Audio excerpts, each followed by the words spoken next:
अकादमी के चैनल पर आप सभी का स्वागत है।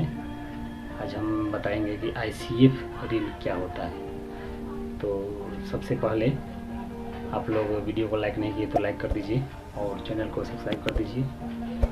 कि ICF ऋण का नाम सुनते हैं कि ICF ऋण समूह में आता है, तो वो कब आता है और कैसे आता है समूह में, तो आज हम बताएंगे। ICF ऋण यानी इंटीरियल कैपिटलाइजेशन फंड यानी आरंभिक पूंजीकरण निधि। तो यह जो राशि होता है कब और कैसे आता है समूह में, तो हम देखिए जैसे कि ये हमारा हो गया एक समूह, ये हमारा हो गया एक समूह। इसमें जो होता है 1 लाख रुपया इसमें आता है, 1 से 1.5 लाख रुपया। इसमें समूह में जो 1 से 1.5 लाख रुपया आता है ICF ऋण, तो इसको मंगाने के लिए क्या क्या करना पड़ता है।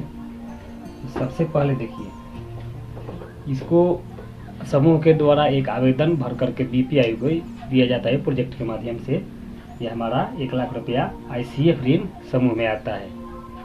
तो समूह में आता है तो किस लिए आता है, इसके पहले RF आता है, रिवॉल्विंग फंड का राशि, इसको हम परिक्रमी निधि कहते हैं। उसके बारे में भी हम अगले वीडियो बनाएंगे। तो RF मंगाया जाता है, उसके बाद ICF मंगाया जाता है, या RF ICF दोनों मिलाकर के एक साथ भी आ जाता है समूह में। तो इसका आवेदन एक भर करके BPI को दिया जाता है। BPI को यानी जीविका कार्यालय को दिया जाता है। प्रोजेक्ट द्वारा 1 लाख रुपया इसमें आता है। अभी जो आ रहा है 1 लाख रुपया आ रहा है।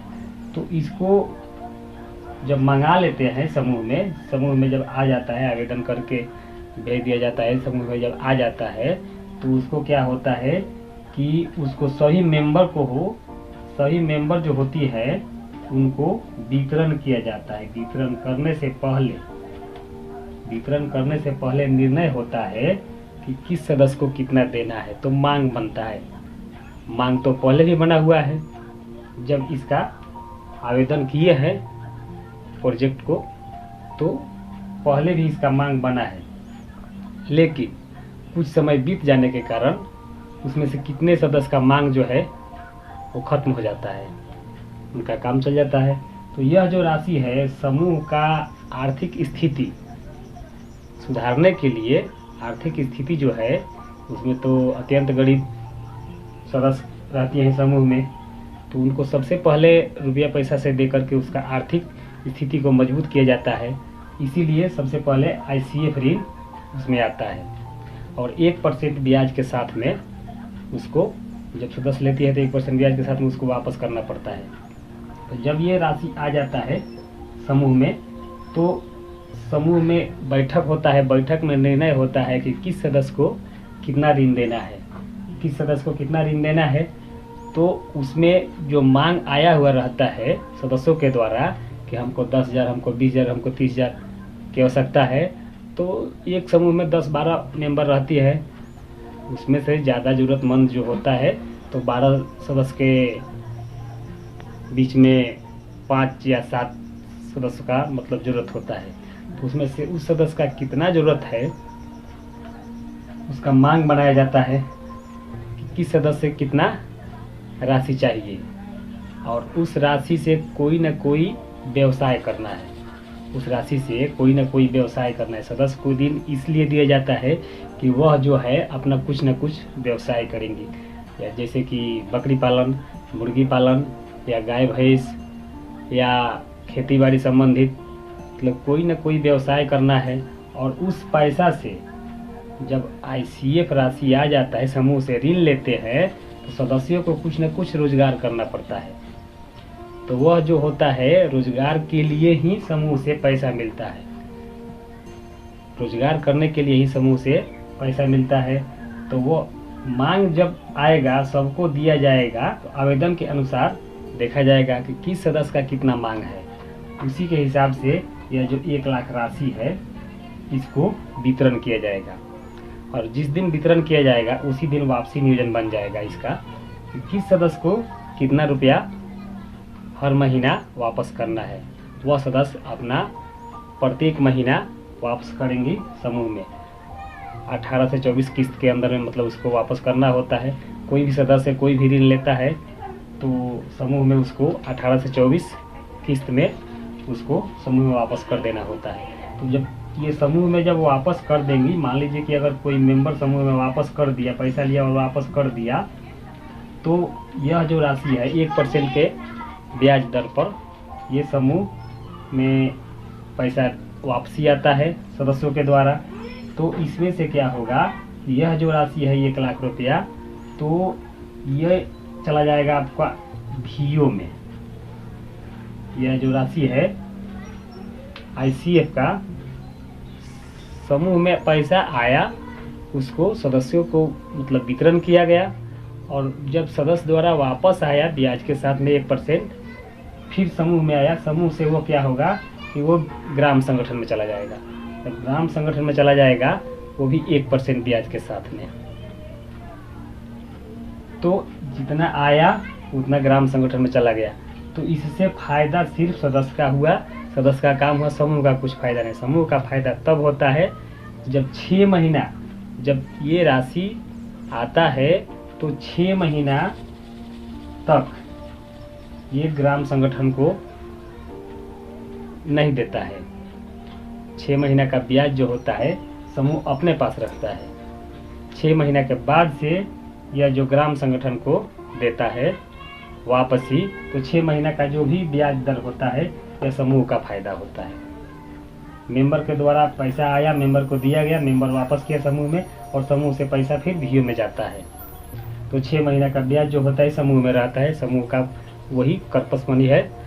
इसके अलावा आरएफ का जो राशि होता है, तो आरएफ का राशि जो होता है इसी में रहता है।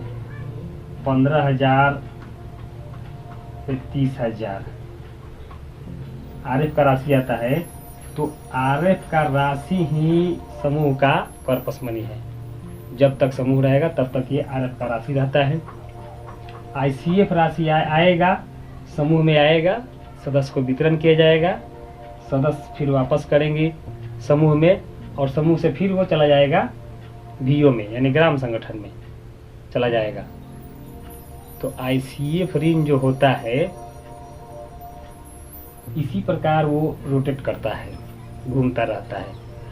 फिर इसमें कम हो गया, इसमें तो पैसा कम हो गया, मान लीजिए कि 15,000 या 30,000 आरएफ का राशि आया है, रिवॉल्विंग फंड का राशि आया है, 1 लाख रुपया आईसीएफ का आया है, ये सब वितरण हो गया है।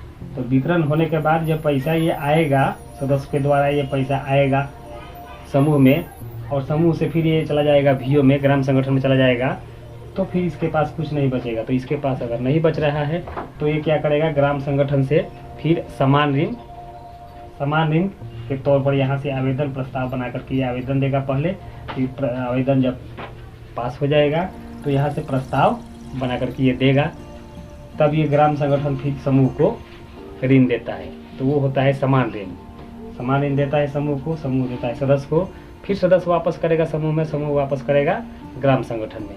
अगर इसके अलावा भी अगर इसमें ऋण कम पड़ रहा है, इसके अलावा भी अगर ऋण कम पड़ रहा है, भीओ के पास नहीं है, तो भीओ क्या करेगा कि उसका सीएलएफ अगर बना है तो सीएलएफ से ये पैसा इसको देगा। ये आईसीएफ भी राशि जाएगा भीओ में, तो भीओ वापस करेगा सीएलएफ को, यानी संकुल जो बना रहता है तो ये सीएलएफ को वापस करेगा। जब इसका भी सभी समूह का पैसा जब इकट्ठा कर लेगा, या ये इकट्ठा करते हुए समय में ये अपना मैपिंग करके इधर वापसी करते रहेगा, तो इसके पास भी, ग्राम संगठन के पास भी अगर पैसा कम पड़ रहा है और समूह से मांग आ रहा है कि नहीं इसको समूह इतने समूह को इतना राशि देना है, तो ये आवेदन लिख करके ले जाएगा अपने सीएलएफ के पास।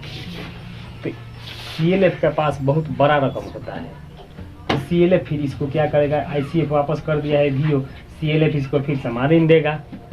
या नहीं भी किया है पूरा, आईसीएफ ऋण जो होता है, मान लीजिए कि 10 समूह है, 12 समूह है, तो 12 लाख रुपया होगा इसके पास में, वीओ के पास में।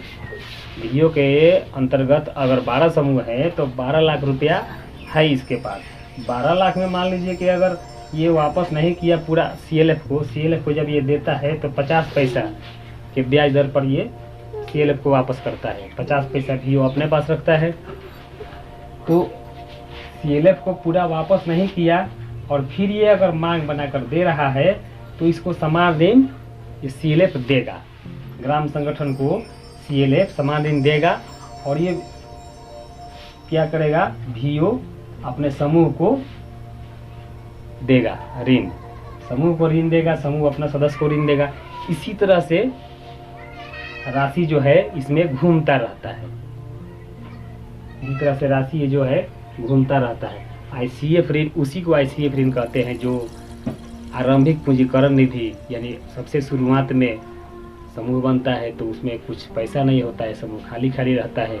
उस समूह को आगे बढ़ाने के लिए राशि आता है प्रोजेक्ट के द्वारा।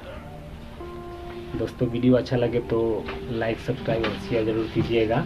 इससे चैनल पर हम बहुत सारा वीडियो बना चुके हैं।